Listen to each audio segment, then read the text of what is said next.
दोस्तों, कहते हैं जिंदगी हमें तीन तरह के तोहफे देती है, मेहनत, सब्र और सीख। पर हर कोई इन्हें पहचान नहीं पाता। आज की कहानी है एक ऐसे इंसान की जिसने अपनी सच्चाई और तीन नसीहतों से अपनी किस्मत बदल दी। बहुत साल पहले पहाड़ों से घिरे एक छोटे से गांव में एक गरीब किसान रहता था। नाम था हरि नारायण। दिन भर जंगल से लकड़ियां काटता और जो थोड़ा बहुत मिलता उसी से घर चलता। पर वक्त इतना सख्त था कि कई बार वो और उसकी पत्नी गौरी भूखे ही सो जाते। एक दिन उसने थके मन से कहा, गौरी, अब यहाँ रहकर कुछ नहीं होगा। पास के राज्य में मजदूरी मिलती है, मैं वहां जा रहा हूं। शायद हमारे दिन बदल जाए। गौरी ने उसकी आंखों में देखा और बोली, अगर यही ठीक समझते हो तो जाओ, पर लौटकर जरूर आना। मैं तुम्हारा इंतजार करूंगी।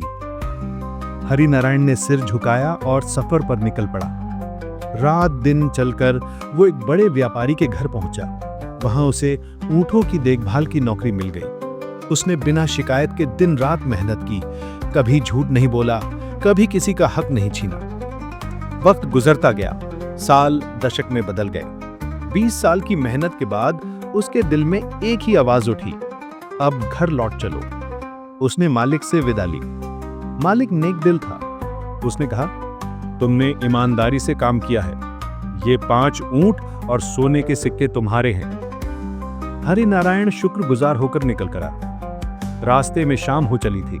थकान से चूर होकर उसने एक झोपड़ी देखी। अंदर एक फकीर बैठा था। हरि नारायण बोला, अब अगर रात गुजारने की इजाजत मिले तो मैं यहीं ठहर जाऊं। फकीर मुस्कुराया और बोला, ठहर सकते हो, पर मैं तुम्हें 3 नसीहतें दूंगा। हर नसीहत की कीमत 1 ऊंट। हरि नारायण हंस पड़ा। अगर नसीहत काम की हो तो ऊंट क्या चीज है। फकीर ने पहली नसीहत दी, जब किसी काम को जल्द करने की चाह हो तो ठहर जाना। कभी कभी वक्त इंसान का इम्तिहान ले रहा होता है। दूसरी नसीहत थी, जब कोई तुम्हारी बहुत तारीफ करे तो उसके शब्द नहीं, उसकी नजरें पढ़ना। और तीसरी नसीहत थी, जब गुस्सा आए तो पहले पानी पीना, क्योंकि शायद तू सही हो पर तेरा फैसला गलत हो सकता है।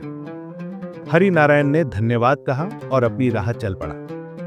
रात को वो एक गांव पहुंचा। थक कर वहीं रुक गया। आसमान में बिजली चमकी। उसे पहली नसीहत याद आई। वो तुरंत अपना सामान लेकर पास के टीले पर चला गया। सुबह जब जागा तो देखा पूरा गांव बाढ़ में डूब चुका था। अगर वो ठहरता नहीं तो शायद जिंदा ना रहता। आगे बढ़ते हुए उसे एक आदमी मिला जिसने बहुत तारीफ की। भाई, तुम बहुत नेक हो, आज रात मेरे साथ रहो। हरि नारायण उसकी बातों से खुश हुआ, पर आंखों में एक चालाकी थी। उसे दूसरी नसीहत याद आई, नजरें पढ़ना सीखो। रात को वो झूठा बिस्तर सजाकर बाहर चला गया। आधी रात को उस आदमी ने खंजर से वार किया, पर बिस्तर खाली था। कई दिन बाद हरि नारायण अपने गांव पहुंचा। घर देखा, आंगन में उसकी पत्नी गौरी बैठी थी, किसी जवान लड़के के साथ। उसका खून खौल उठा। 20 साल की जुदाई और अब ये धोखा। उसने खंजर उठाया, पर तभी तीसरी नसीहत याद आई, गुस्से में पानी पी लेना। उसने पानी पिया, खुद को संभाला। थोड़ी देर बाद किसी पड़ोसी ने कहा, वो जवान तुम्हारा बेटा है। जब तुम गए थे तब गौरी गर्भवती थी। हरि नारायण के हाथ से खंजर गिर गया। वो दौड़कर पत्नी और बेटे से लिपट गया।